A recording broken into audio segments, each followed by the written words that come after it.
자, 우리가 지난주 수요일 날 주님께서 열두 사도, 열두 제자들을 택하시고 그들을 보내시는 그 장면을 우리가 말씀으로 살펴봤습니다. 보내실 때에 바로 양을 이리 가운데로 보냄과 같다 이렇게 말씀을 하셨어요. 그리고 이제 그들이 당하는 여러 가지 그 고난과 어려움, 그것에 대해서 말씀하시고 22절에 보면 이런 말씀을 하시죠. 또 너희가 내 이름으로 말미암아 모든 사람에게 미움을 받을 것이나 끝까지 견디는 자는 구원을 얻으리라. 세상 속에 나아가는 제자들이 미움을 받게 될 것이다. 어려움을 받게 되고 고난을 받게 되고 박해와 핍박 가운데 놓여질 것임을 분명하게 말씀하고 있습니다. 자, 그 말씀의 연장선상에서 보면 오늘 이제 그 앞부분 24절에서부터 우리 이제 그 33절까지의 말씀 속에서 또 여러 번 반복되어지는 말씀이 뭐냐 하면 두려워하지 말라라고 하는 그 말씀입니다. 두려워하지 말라. 두려워하지 말라. 도대체 뭘 두려워하지 말라는 그 말씀인가? 세상 속에서 핍박을 받고 복음 때문에 환난을 당하고 어려움을 당하는 것, 그것에 대해서 두려워하지 말라, 그렇게 말씀을 하는 것이죠. 왜냐하면 제자들의 삶은 어떤 삶이었습니까? 결국 자기가 소중하다고 여기는 모든 것들, 그러니까 뭐 베드로와 이제 그 형제들 같은 경우는 배와 모든 그것을 생업을 이제 버려두고서는 주님의 뒤를 쫓지 않았습니까? 그러니까 그런 거를 보면 소중하게 여기는 것들이나 소중하게 여기는 사람들을 떠나서 주의 복음, 즉 하나님 나라 전파를 위하여서 주님의 뒤를 쫓게 되었는데 그것으로 인해서 받는 뭐 어떤 눈앞에 보이는 현실적인 보상이 없어요.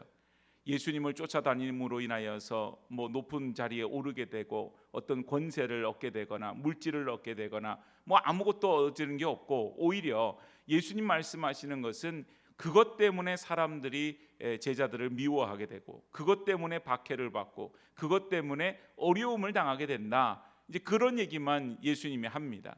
그리고는 두려워하지 말라 그렇게 말씀하세요. 오늘 28절에 이런 말씀을 하시죠. 몸은 죽여도 영혼은 능히 죽이지 못하는 자들을 두려워하지 말고 오직 몸과 영혼을 능히 지옥에서 멸하실 수 있는 일을 두려워하라. 우리가 두려워해야 될 것은 두려워하지를 못하고 두려워하지 않아야 될 것을 두려워하는, 그것은 바로 우리의 현실적인 눈, 우리의 근시안적인 그런 눈, 그것 때문에 우리가 그렇게 되어진다고 하는 것입니다. 당장 내 눈앞에 어떤 경제적인 어려움이 닥치게 되고 당장 내 눈앞에 어떤 커다란 문제가 되면 그 문제로 인해서 우리는 염려가 되고 걱정이 되고 두려워하죠. 또 내가 주의 복음을 증거하고 주의 일을 감당하는데 거기에서 여러 가지 어려움을 겪게 되면 그것 때문에 밤잠을 이루지 못할 때도 있습니다. 때로는 우리가 교회에서 어떤 사역을 할 때 그것이 염려가 되어서 밤에 잠을 이루지 못하는 그럴 때도 있습니다. 무엇 때문에 두려워하는가? 우리가 가만히 생각해 보면 하나님 때문에 두려워하는 것은 없어요. 다 모든 것이 다 현실적인 문제입니다. 내 눈앞에 있는 문제예요. 그 모든 일들이 마치 내 손으로 모든 것을 감당할 수 있는 것처럼, 내가 감당해야 되는 것처럼, 그 십자가를 나 혼자 지고 가는 것처럼 그렇게 생각하기 때문에 두려워하고 낙심하거나 염려가 되고 또 고통스러워하는 것이죠. 그런데 오늘 본문에서는 두려워할 수 있느니, 즉 몸과 영혼을 능히 지옥에서 멸하실 그 일을 두려워하라. 그러면서 이어지는 29절에 뭐라 그럽니까? 참새 두 마리가 한 아사리온에 팔리지 않느냐. 그러나 너희 아버지께서 허락하지 아니하시면 그것 하나도 땅에 떨어지지 아니하리라. 어떤 것도, 심지어는 사람이 아닌 정말 뭐 미물이라고 얘기하는 그런 참새 한 마리, 가장 어떻게 보면 가치가 적은 그런 새 한 마리도 하나님이 허락하시지 않으면 땅에 떨어지지 않는다는 거예요. 그러나 하물며 하나님께서 택하신 제자들, 주의 제자들, 그 제자들이 나가서 하나님 나라 복음을 전하는데 여러 가지 박해와 환난과 어려움을 당한다고 해서 과연 그들이 온전히 그 몸과 영혼을 다 해할 수 있겠는가?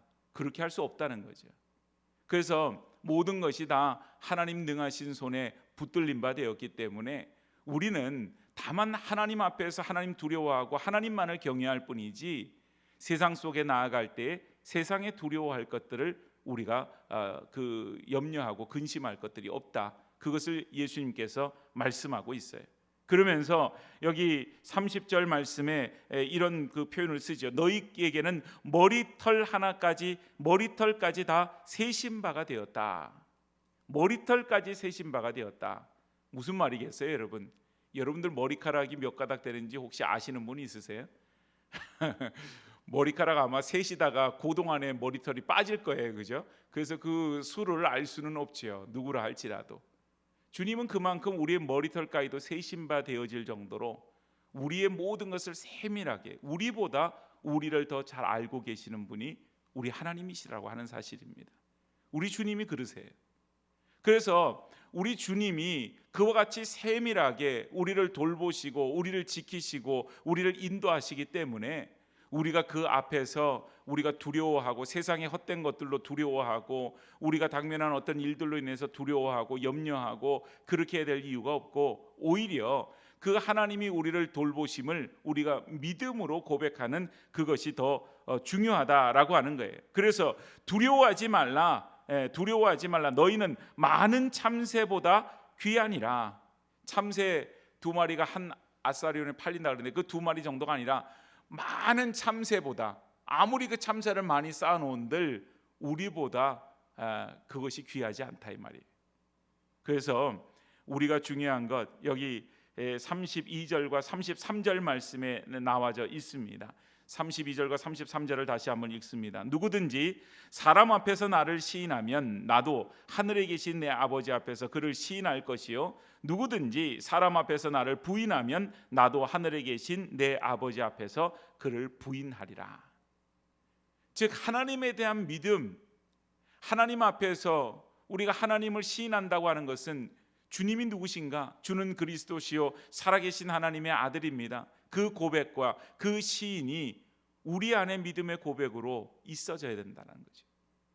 여러분, 두려움에 사로잡히가 된다고 하는 것은 그 고백과 그 시인이 부인으로 바뀌는 것입니다. 우리가 말로는 주님을 시인한다고 얘기하고 말로는 우리가 신앙의 고백으로 주 앞에 고백한다고 하지만 정말 그 결정적인 순간에 우리가 우리의 머리털까지도 세신 바 되시는 그 주님을 의지하고 그 주님을 시인하지 않으면 결국은 우리는 눈앞에 놓여져 있는 문제로 인해서 근심하는 사람, 염려하는 사람, 두려워하는 사람, 마치 하나님을 없다고 얘기하는 어리석은 사람과도 전혀 다를 바가 없는 그런 사람으로 우리는 놓여질 수밖에 없다고 하는 사실이에요.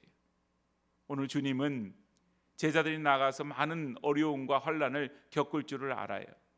그런데 그들이 겪는 환난과 어려움은 눈앞에 현실적인 어려움이에요. 아무리 하나님 나라 영광을 얘기하고 아무리 하나님께서 우리를 지켜주신다고 얘기해도 그것은 눈에 보이지 않습니다. 그러나 여러분, 오늘 우리는 이 주님의 말씀이 사도행전에서 제자들이 복음을 전할 때에 어떤 일이 일어났는지를 우리는 보고 있어요. 감옥에 갇혔을 때도 그 옥문을 열어주시는 것도 주님의 역사였습니다. 성령께서 그들과 늘 함께하여 주셨고 그들이 여러 가지 어려움과 환난 속에서도 하나님만을 바라보게 될 때 복음이 그들을 통하여서 하나님 나라가 증거되었어요. 오늘 여러분, 주의 제자들의 사명과 주의 제자들이 가지는 믿음은 그와 같은 것이어야만 합니다. 오늘 우리는 복음 앞에서 때로는 내가 복음을 부끄러워하지 아니하노니, 이 복음은 모든 믿는 자에게 구원을 주시는 하나님의 능력이 됨이라. 사도 바울이 고백했던 그 복음의 능력, 복음을 부끄러워하지 않는 것, 그것을 우리가 놓칠 때가 많이 있어요. 그래서 나 스스로도 복음의 사람, 예수님의 제자인 것을 잊어버리고 살고 세상 속에 나아가서도 그것을 적극적으로 우리가 하나님 나라 복음을 전하는 일에 사용하지 않아요. 그래서 오늘 우리에게 능력이 없어서 능력이 없는 것이 아니라 하나님 우리에게 능력 주셔도 그 능력을 주를 위해서 쓰지를 못하는 일들이 많다는 사실이죠. 왜 그렇습니까? 우리 마음에 두려움이 있어서 그래요. 두려움이 있으면 하나님 앞에서 그 두려움과 하나님에 대한 믿음, 그것은 함께 공존할 수가 없어요. 오늘 여러분, 두려운 마음이 우리 가운데 찾아온다 할지라도 그 두려움을 떨쳐내버리고 오직 우리의 머리카락까지도 세심받으시는 그 주님을 먼저 바라보고 그 주님에 대한 믿음과 그 주님에 대한 시인과 그 주님에 대한 신앙의 고백 위에 여러분들을 세울 수 있기를 축복합니다. 여러분, 우리가 정말 믿음 위에 서야만 해요. 이 세상은 점점 이제 보세요, 믿는 사람들이 한쪽 구성이로 자꾸 이렇게 밀립니다. 코너에 밀려요. 세상이 막 사단 마귀가 얼마나 막 이렇게 밀어붙이는지 몰라요. 그래서 믿는 사람으로 하여금 어디에 이렇게 발을 두지 못하도록 그렇게 자꾸 막 밀어붙여요. 이제는 기독교를 얘기하면 아마 많은 사람들이 기독교는 편협한 종교다, 그런 의식을 가지게 되는지 모르겠습니다. 기독교에 대해서 신뢰감을 잃어버리게 되고 또 많은 사람들이 관심이 없게 되고, 제일 무서운 게 그거죠. 무관심한 거예요. 오늘 여러분, 우리가 참 어려운 시대에 살고 있어요. 복음을 전하기에도 어렵습니다. 많은 사람들의 생각이 이전과 같지 않아요. 이런 상황 속에서 우리가 두려움을 느껴요. 때로는 하나님, 내 믿음의 대가 나에게서부터 끊어지면 어떡합니까?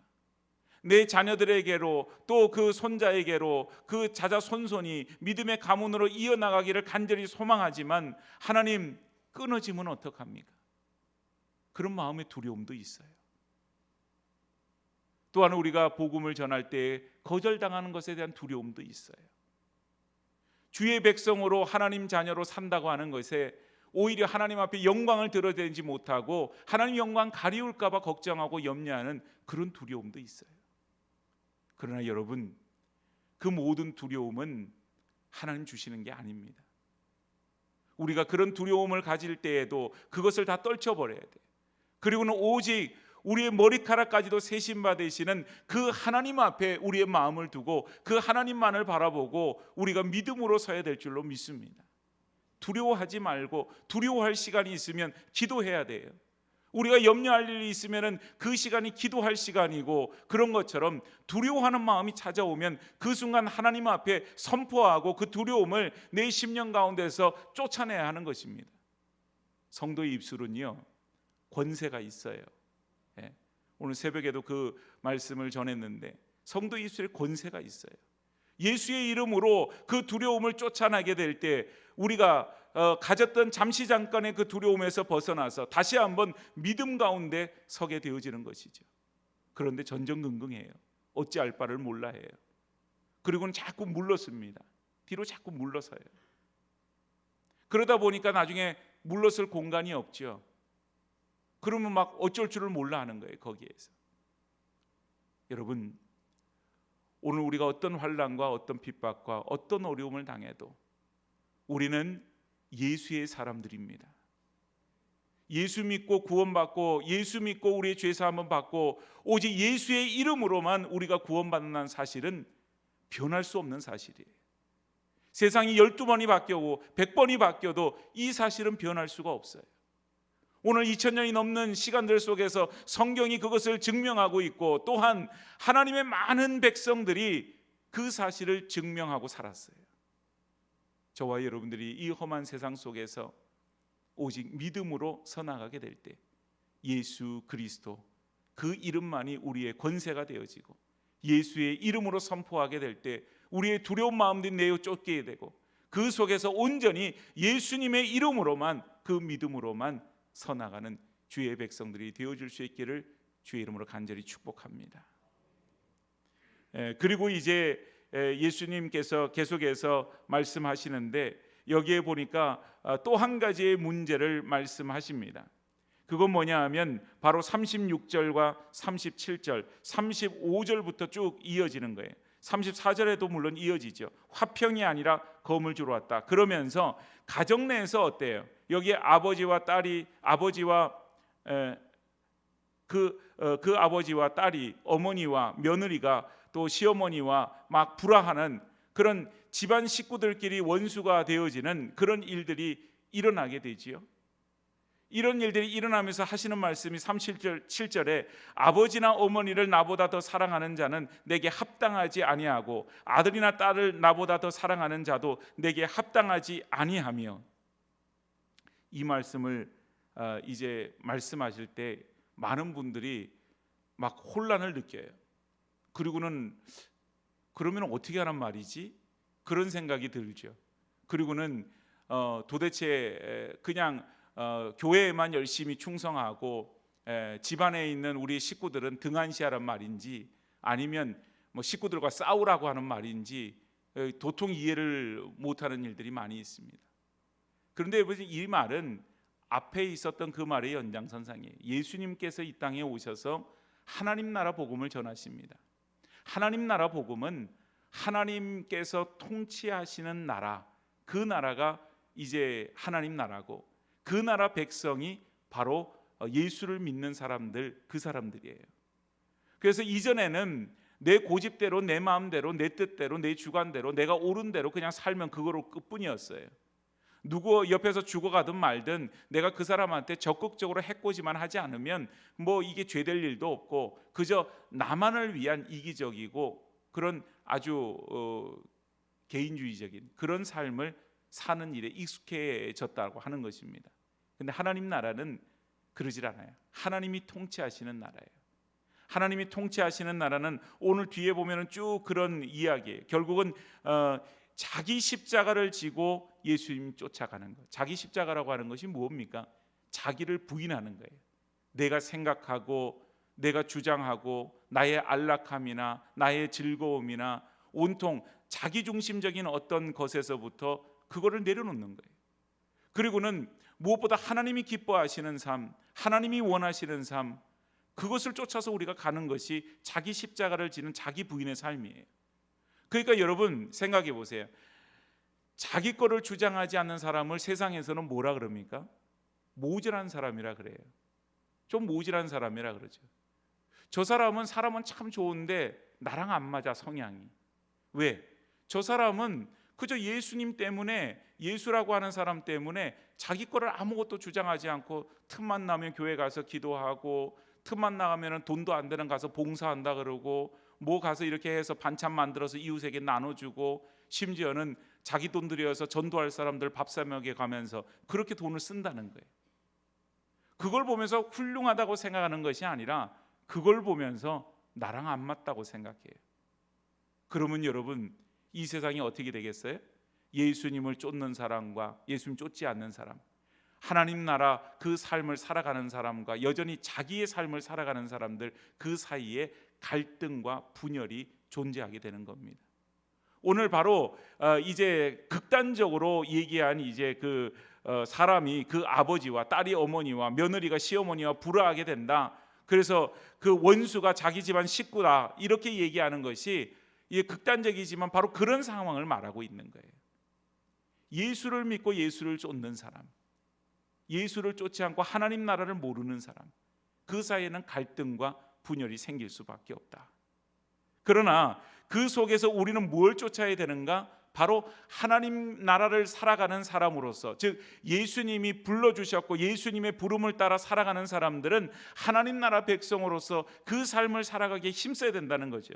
그것이 바로 아버지나 어머니, 즉 이것은 육신의 아버지 어머니를 가리킨다기보다는 이전의 생활 습관들, 자기가 귀하다고 여기고 그렇게 했던 그 습관들, 그것보다는 하나님을 더 사랑하는 그 사람, 그런 삶을 살아야 되고, 또 자기 십자가를 지고 나를 따르는 삶, 예수님을 따르는 삶, 자기 부인의 삶, 그것을 살아가는 사람, 바로 그 삶만이 하나님 나라에 합당한 그런 삶이 되어진다.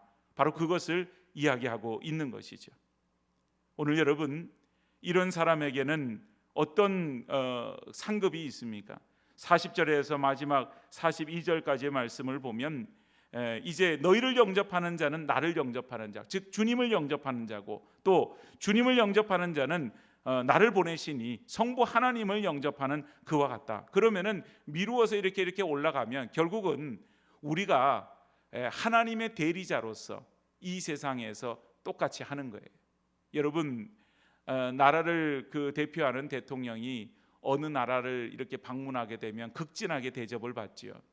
뭐 그 사람이 가지고 있는 힘이 더 있으면, 그 나라가 가지고 있는 국력이 더 크면 더 귀한 대접을 받겠죠, 가면은. 그런데 사실은 그 한 사람의 개인을 놓고 보면은 뭐 대접 받을 만한 일이 없어요. 단적인 예로 그겁니다. 대통령이 현직에 있을 때나 크게 대접받지, 퇴임하고 나면 뭐 어느 정도 대접은 받을지 모르지만 현직에 있을 때랑 퇴임했을 때랑은 차이가 엄청나게 커요. 미국 대통령이, 현직에 있는 대통령이 오면 우리나라 9시 메인 뉴스에도 계속 나오게 되지만, 퇴임한 그런 전직 대통령, 뭐 클린턴 대통령 이런 분이 오시게 되면 그냥 짧게 한마디 나와요. 그래서 이분이 와서 누구를 만났다, 뭐 그거로 그냥 끝나요. 마찬가지입니다, 여러분. 오늘 우리는 하나님 나라 백성, 하나님 나라의 대리자입니다. 그렇기 때문에 우리를 영접하고 복음을 받아들이는 사람은 하나님을 영접하는 것과 같은 그런 놀라운 권세가 있어요. 그리고 또한 여기에 보면 선지자의 이름으로 선지자를 영접하는 자는 선지자의 상을 받을 것이고, 의인의 이름으로 의인을 영접하는 자 의인의 상을 받을 것이다. 그러니까 뭐 어려운 말 할 거 없고 42절에 보면 누구든지 제자의 이름으로 작은 자들 하나에게 냉수 한 그릇 주는 사람, 그 사람은 상을 잃어버리지 않을 것이다. 이런 말을 합니다. 오늘 여러분, 우리는 작은 자들이에요. 우리는 뭐 세상적으로 큰 사람도 아니고 참 어떻게 보면 연약하고 부족하기 짝이 없는 사람들입니다. 그러나 하나님께서 우리를 기억하시죠. 또한 우리에게 베푸는 그 모든 것이 하나님 앞에 기억이 되어지고 하나님이 갚아주신다, 그렇게 말씀하세요. 오늘 그래서 성도의 삶은 하나님께서 이 말씀대로 한다면 온전히 하나님이 붙드시는 삶이요, 책임져 주시는 그 삶을 말씀해 주고 있어요. 사랑하는 여러분, 우리의 염려와 고민이 우리의 삶에 있어요. 내 삶이 어렵고 힘들기 때문에 어려움, 우리가 고통, 우리가 괴로움을 거기에 느낍니다. 자녀의 문제로 인해서 그것 때문에 고민스러워요. 또 경제적인 문제 때문에 또 힘들고 어려워요. 그 모든 것이 우리의 삶의 문제인 것이죠. 우리의 삶의 문제가 아무런 의미가 없는 문제고, 그것 쓸데없이 고민하는 것 쓸데없다, 그걸 말씀드리고자 하는 게 아니에요. 하나님께서 그 삶의 주인이시라고 하는 사실입니다. 하나님 앞에서 우리는 하나님 나라를 살아가는 사람들로서 그 삶의 문제로 인해서 전전긍긍하고 두려워하기보다는 그 삶의 주관자가 되어주시고 우리의 삶을 책임져 주시는 그 하나님을 먼저 바라보고 그 하나님 앞에 우리의 삶을 맡겨드리는 믿음으로 서야 된다고 하는 것을 말씀드리고자 하는 거예요. 세상은 이런 얘기를 하면은 이상하다고 생각을 합니다. 자기의 삶을 자기가 책임져야지 누구 보고 책임지라 그러냐, 그런 얘기를 하겠죠. 그런데 여러분, 이 세상에 어떤 사람도 자기 인생을 자기 마음대로 못하지요. 아무리 이 세상 속에서 발버둥을 쳐도 어떤 사람은 그 단계를 올라가지 못하는 사람들도 있어요. 그러나 여러분, 우리가 하나님을 믿는 것은 어떤 단계로 올라가고자 함이 아니에요. 하나님의 거룩한 백성으로서 이 땅 가운데 내가 숨지기 그때까지 내가 주님을 사랑합니다, 그 고백 아래에 놓여지기를 우리는 간절히 소망하지요. 오늘 이 험한 세상 속에서 우리는 주의 제자로 이 세상 가운데 보냄을 받았습니다. 우리들의 걸음걸음 여정이 하나님의 보냄을 받은 걸음으로 이 세상 가운데 우리가 놓여져 있어요. 그런데 우리가 당당하게 하나님 나라 대리자로서 그 앞에 서지를 못하고 늘 그저 두려워서, 늘 그저 염려 가운데서, 근심 가운데서 전전긍긍한다면 우리의 모습 속에서 하나님 나라를 보지 못할 것입니다. 오늘 자기를 부인하고 나를 따르라 말씀하신 주님의 제자로서 우리가 이 땅 가운데 살아가는 것, 좀 더 하나님 나라 대리자답게 당당하게 두려워하지 말고 염려하지 말고 오직 나를 보내시니, 오직 내 삶을 책임져 주시는 내 삶을 붙들어 주시는 그 주님을 바라보며 믿음으로 이 세상 가운데 승리하는 주의 백성들이 되어지기를 주의 이름으로 간절히 축복합니다.